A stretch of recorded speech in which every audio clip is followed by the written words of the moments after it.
messy. It is. Much more so.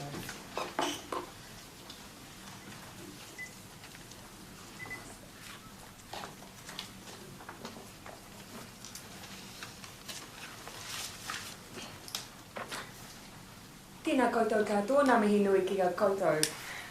Over the past few weeks, I've often used my time at this podium to acknowledge the people on the front line.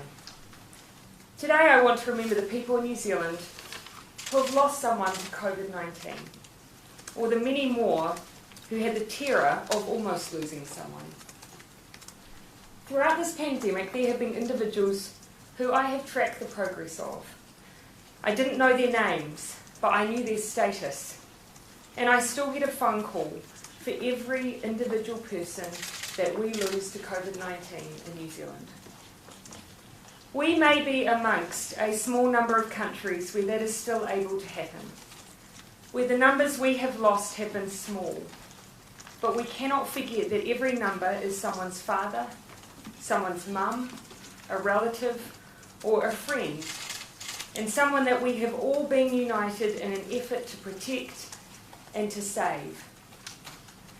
And that is why we as a country took on the challenge of staring down COVID-19, because we believe that decisive action, going hard and going early, gave us the very best chance of stamping out the virus. And it has. We have done what very few countries have been able to do. We have stopped a wave of devastation. Our transmission rate, that is the number of cases that each person with the virus passes it on to, is now 0.48, less than half a person each. Overseas, the average is 2.5 people. We have amongst the lowest number of confirmed cases per 100,000 people in the world. We have a relatively low proportion of serious cases, and according to the Oxford University Coronavirus Government Response Tracker, one of the lowest mortality rates in the world. Nearly every case identified since April 1 is primarily as a result of overseas travel or contact with someone with the virus, and often in existing clusters. The number of individual cases that we don't have an obvious connection in that period now stands at only 8. Our testing has scaled up, and we've now tested over 85,000 New Zealanders, one of the highest testing rates per capita in the world. In the last few days, we expanded testing to include random testing in Queenstown, the Waikato, Canterbury, and Auckland. We've tested over 1,000 people this way and so far have produced not a single positive result. The Director General of Health is confident that there is currently no widespread undetected community transmission in New Zealand.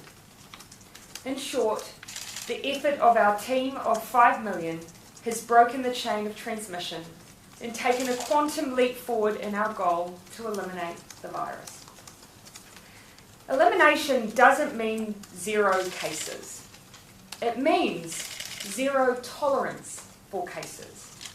It means when a case emerges, and it will, we test, we contact trace, we isolate, and we do that every single time with the ambition that when we see COVID, we eliminate it. That is how we will keep our transmission rate under 1. And it is how we will keep succeeding. And we have seen success. You, all of you, have stopped the uncontrolled explosion of COVID-19 in New Zealand, and I couldn't feel prouder of the start that we have made together. But I also feel a huge responsibility to ensure that we do not lose any of the gains that we have made either. On that basis, New Zealand will move out of Alert Level 4 lockdown at 11:59 p.m. on Monday, April 27, 1 week from today. We will then hold at Alert Level 3 for 2 weeks before reviewing how we are tracking again and making further decisions at Cabinet on the 11th of May. In making this decision, Cabinet discussed in depth all of the data that we have shared with all of you daily. We looked at the gains we have made in our results, but also our systems. We considered that the longer we are in lockdown, the less likely it is we will need to go back. We also considered moving alert levels on the 23rd of April, which is in just 48 hours' time. The sacrifice made to date has been huge, and Cabinet wanted to make sure we lock in our gains and give ourselves some additional certainty. Waiting to move alert levels next week costs us just 2 more business days, but gives us much greater long-term health and economic returns down the track. It means we are less likely to have to go backwards. Ultimately, we have taken a balanced approach, and one that the Director General of Health not only supported, but also recommended. This time we now have will be used to prepare on all fronts. This week, businesses will be allowed to get ready to open, such as employers re-entering premises to receive stock if necessary, but we ask that in doing so they stick to social distancing and their bubbles.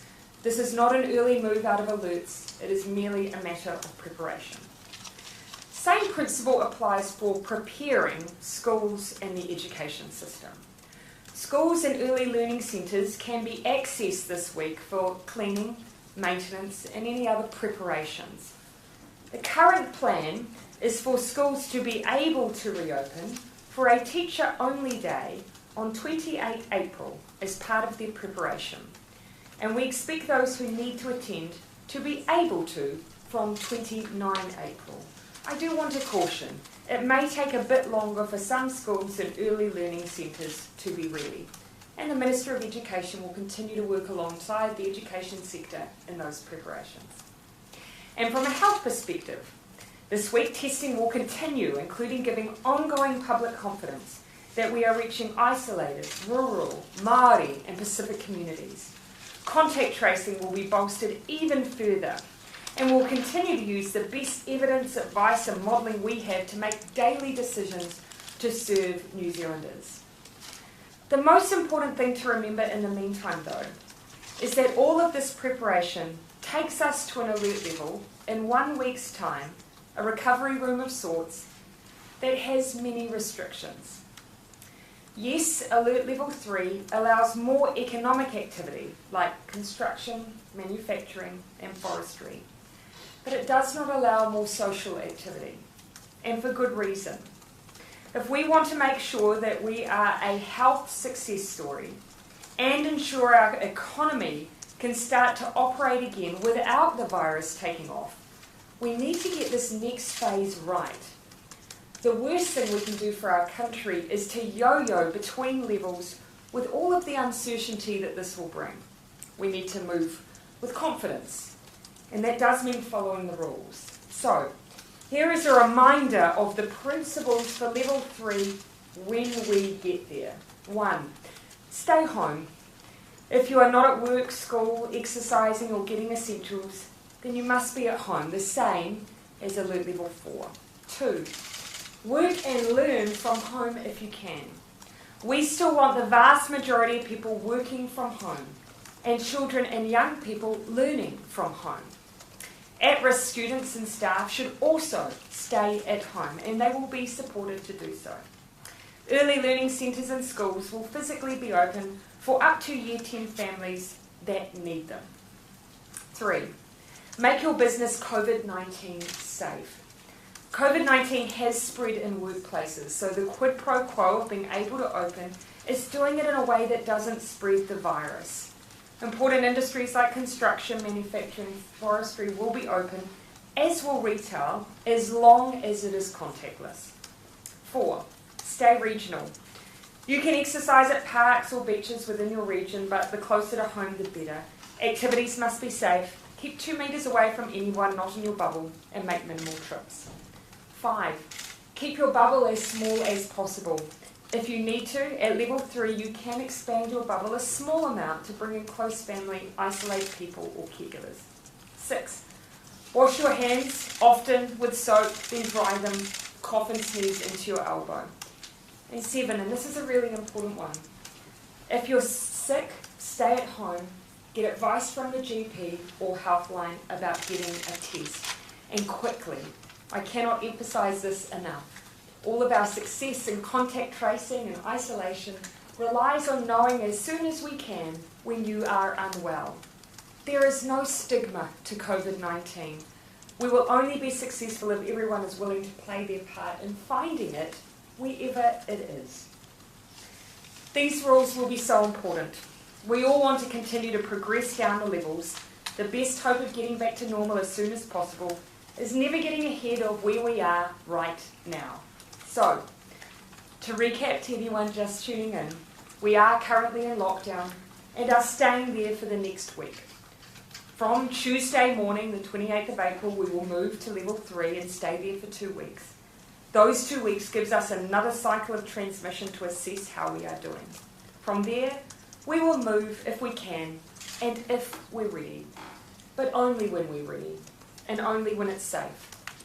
And so this weekend, Anzac weekend, enjoy the company of your bubble, stay local, reflect on the amazing sacrifices of our forebears.